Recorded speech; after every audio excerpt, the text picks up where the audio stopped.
Money is not important, but everything that is depends on it. In this video, we are going to explore the 10 personal finance lessons that have changed my life and could offer you a great value and insight in terms of improving your financial situation.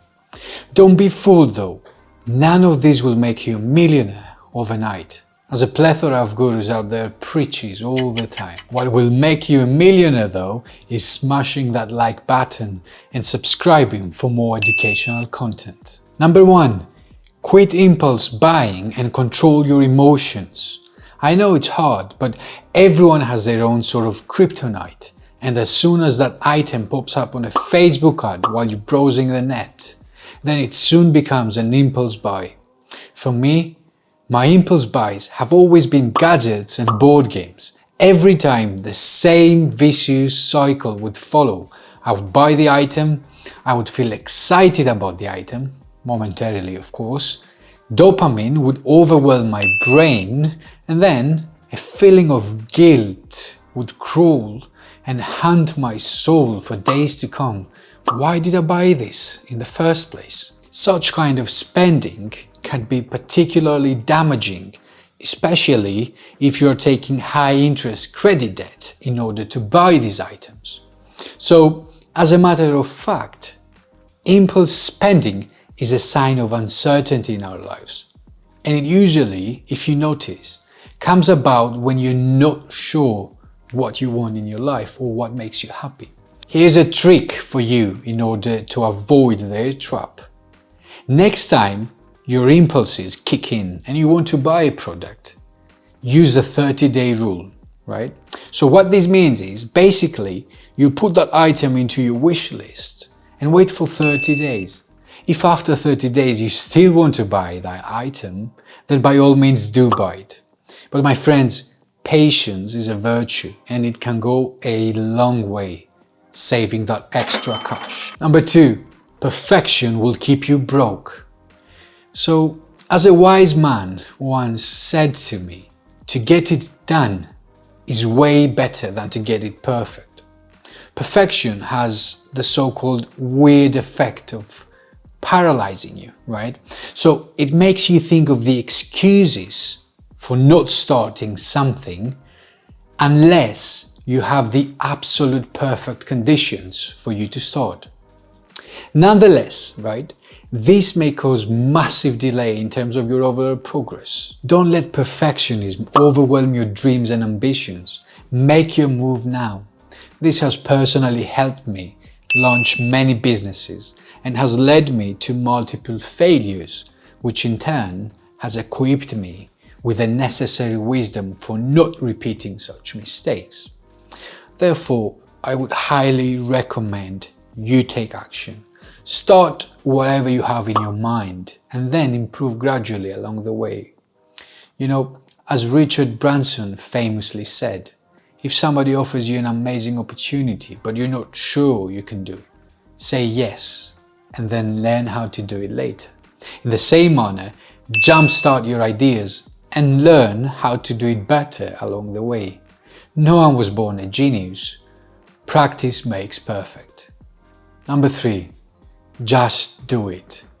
I have realized that the greatest experiences in my life are a result of my willingness to start something without having everything planned.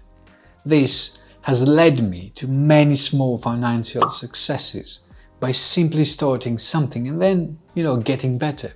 People fall in the trap of the so-called imposter syndrome, right? So the imposter syndrome is loosely defined as doubting your abilities and feeling like a fraud. It usually affects high-achieving people who find it difficult to accept their accomplishments.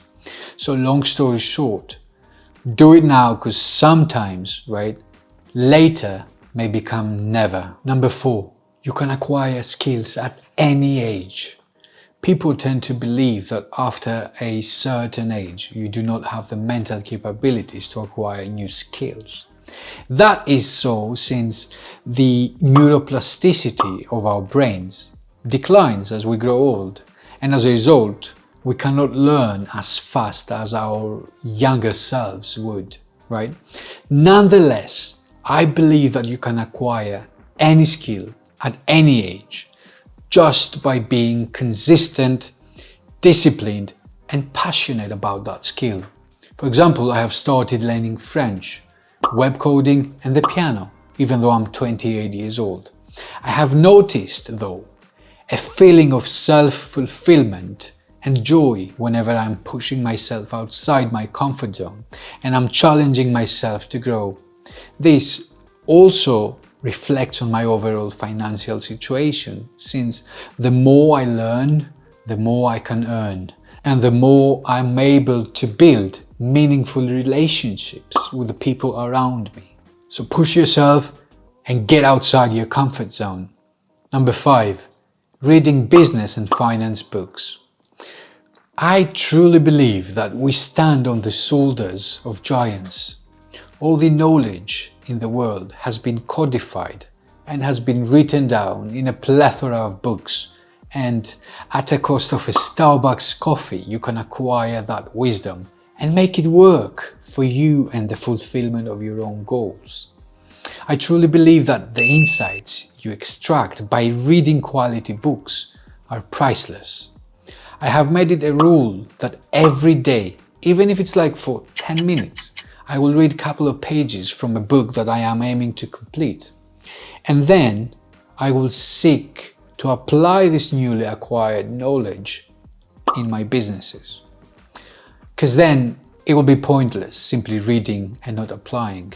Then you'll be starting another vicious cycle of just consuming knowledge for the sake of knowledge, rather than practically applying things for you to improve your life. There will be a link in the description with my favorite finance and business books. Make sure you take a look. Number 6, don't quit your 9-to-5 job. There's a wave of financial gurus preaching that all 9-to-5 jobs are scams and that all of us should be millionaires instead.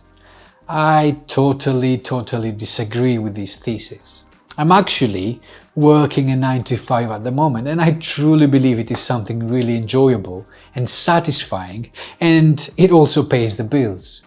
I have also used my 9-to-5 as my base for paying the necessary expenses, but also having the security for me to develop my businesses alongside. Therefore, I truly believe that you should not quit your 9-to-5, but instead aim to use it as your vehicle in order to either advance your business aspirations or climb the corporate ladder. Both are absolutely fine, and don't let anyone tell you otherwise. Number 7, invest in yourself.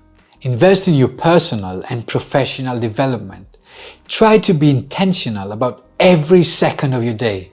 In my life, I have developed a set of guiding principles that have helped me make the best decisions possible.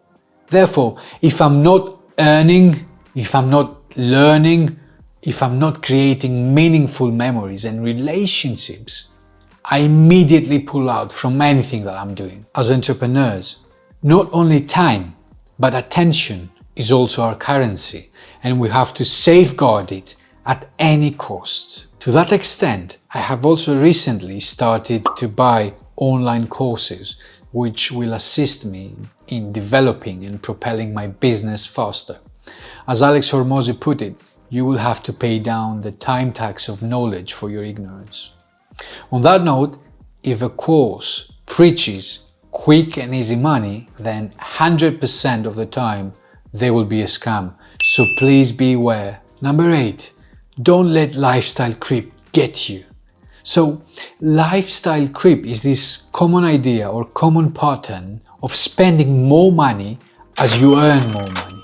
So you're getting used to higher levels of luxury and convenience as your new normal. For example, you manage to get that $3,000 raise at your work, and you immediately start to find things that you need to improve or upgrade, such as a new phone or a new computer, without actually needing to.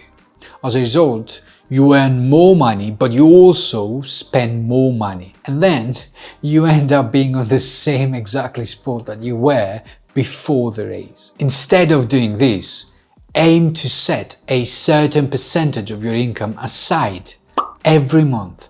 A good starting point would be 20% every month.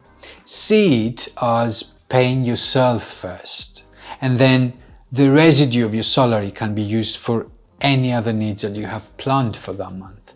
That way, you will be able to use that percentage towards paying a high interest credit debt or towards anything else that you would need, like saving, investing, etc. Number 9, diversify your income.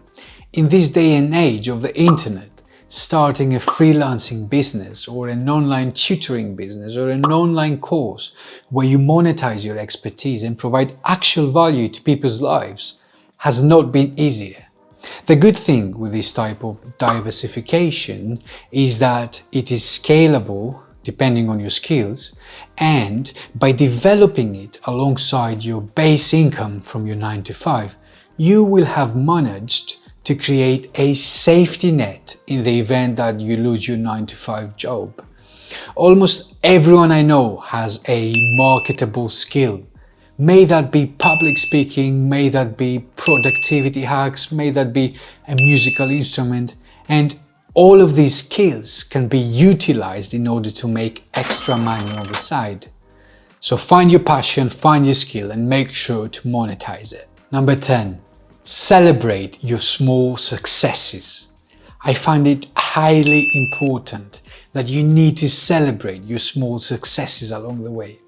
The best way to do so is by setting small milestones, and whenever you get to clear such milestones, you need to treat yourself. Honestly, you need to take a step back and enjoy your achievement. You made it. And you know, as they say, Rome was not built in a day. And as such, recognizing and celebrating every little brick you lay on the way is crucially important. I like the video game analogy. So whenever you clear a level, set some time aside to reward yourself and your loved ones. And this way, you will avoid burnouts, but also you will refuel your motivation to carry on. You know, the thing is, if you really want to enhance your financial sovereignty, these lessons won't be enough on their own.